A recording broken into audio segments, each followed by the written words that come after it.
नमस्कार दोस्तों, मैं स्वागत करती हूं आपका अपने चैनल भारत ब्रेकिंग न्यूज में।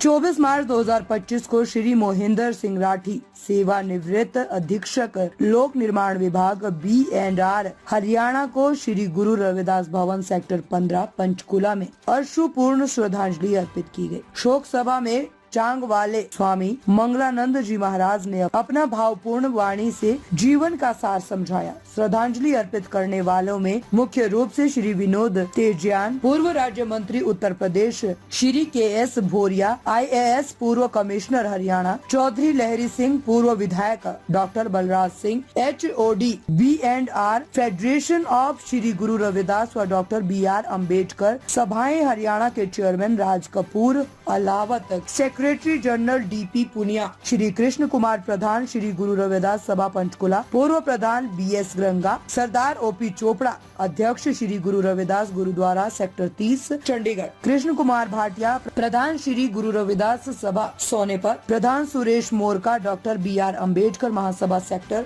12A पंचकुला, महासचिव ML चोपड़ा, पूर्व अध्यक्ष डॉक्टर कपूर सिंह, हरियाणा प्रदेश परिसंघ के प्रधान Karamvir Bodh, Shri Sultan Singh IPS, Ramchandra Rathi, DSP Dayash Kishan, under secretary OP Ahlawat, Kapil Rathi, Gurjant Singh, Jai Bhagwan Solanki, Shrimati Upendra Kaur Ahluwalia, पूर्व मेयर, श्रीमती किरण पुनिया, श्रीमती ओमवती पुनिया MC, श्रीमती शशि जारोदिया आदि वक्ताओं ने अपनी श्रद्धा सुमन अर्पित किए। उनकी श्रद्धांजलि सभा इकट्ठे होकर देखकर ऐसा लगता है कि श्री राठी ने पैसा नहीं कमाया, उन्होंने लोगों का प्यार कमाया है। वे लोगों के हर दुख में सबसे पहले खड़े होते थे, वे हमेशा सच्चाई पर चलते थे, तो वे एक अच्छे इंसान थे। हम राठी साहब को कभी नहीं भूल सकते। उनके द्वारा किए गए हर काम में उनकी सेवा का प्रमाण है। वो नायाब हीरा 18 मार्च 2025 को हमें छोड़कर चले गए, परंतु हमारे लिए प्रेरणा स्रोत बनकर हमारे दिलों में बसा रहेगा। उनके प्रति सच्ची श्रद्धांजलि यही होगी कि हम उनके द्वारा चुने गए मार्ग पर चले।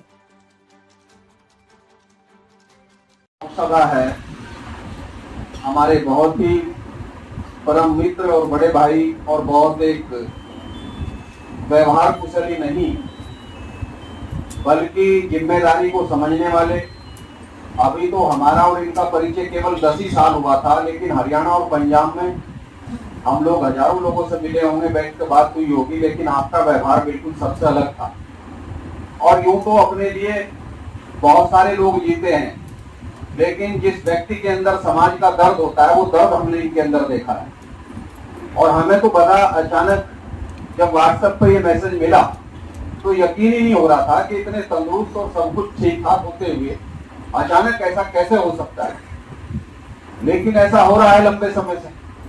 और मैं यहाँ केवल उनको श्रद्धांजलि अर्पित करने के साथ साथ कि वो उनका पूरे परिवार को प्रकृति शक्ति दे, ये जो दुख हुआ है इसको सहन करने की शक्ति प्रदान करे।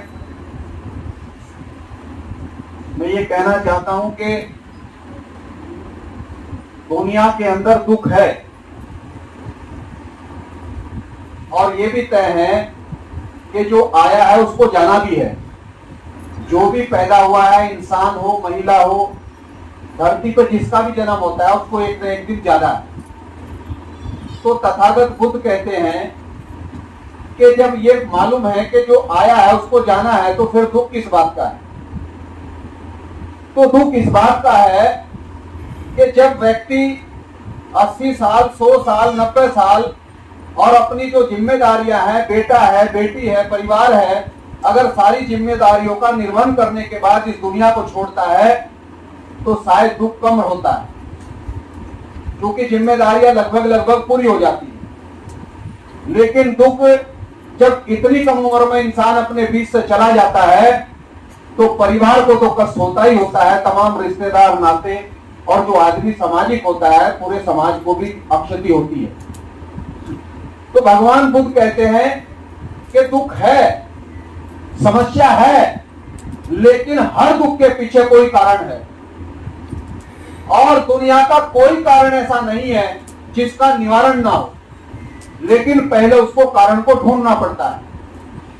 अगर हम कारण का निवारण कर लें तो आकस्मिक दुखों से बचा जा सकता है, लेकिन हमारे लोग जो हमारे महापुरुषों का मार्ग है हम कहीं ना कहीं उस मार्ग से विचलित हैं और दुश्मन हमारे रास्ते में जो समस्याएं पैदा कर रहा है, जो कोरोना के नाम पर घर घर में ये इंजेक्शन आपको दिए गए और लोग बोलने की हिम्मत नहीं करते हैं। इससे पहले इतनी कम उम्र में ढूंढने से भी इस तरीके की मौतें नहीं मिलती थी, लेकिन आज पूरे देश के अंदर लाइन लग रही है। चाहे 40 साल का हो, बैठे बैठे कोई नीचे गिर जाता है, कोई चलते चलते गिर रहा है। और किसी ने भी इस देश में बोलने की कोशिश नहीं की कि एक छोटे से मामूली से जुकाम को भी इस तरह से बता करके पूरे देश का मूर्ख बनाने का काम कर दिया। और जबकि उन्होंने जो उनका असली एजेंडा था, जो उन्होंने एक तरफ मस्जिद बताई थी और एक तरफ मंदिर बताया था, वो काम उन्होंने इसी लॉकडाउन को लगाकर ये बीमारी दिखाकर के वो देश में अपना काम पूरा कर लिया। तो समाज के बुद्धिजीवी और तमाम जिम्मेदार लोग यहाँ बैठे हुए हैं। जितना कुछ महापुरुषों ने किया था, केवल महापुरुषों को माला चढ़ाने से, केवल एक दिन श्रद्धांजलि अर्पित करने से, ये रोने से कुछ भी होने वाला नहीं है।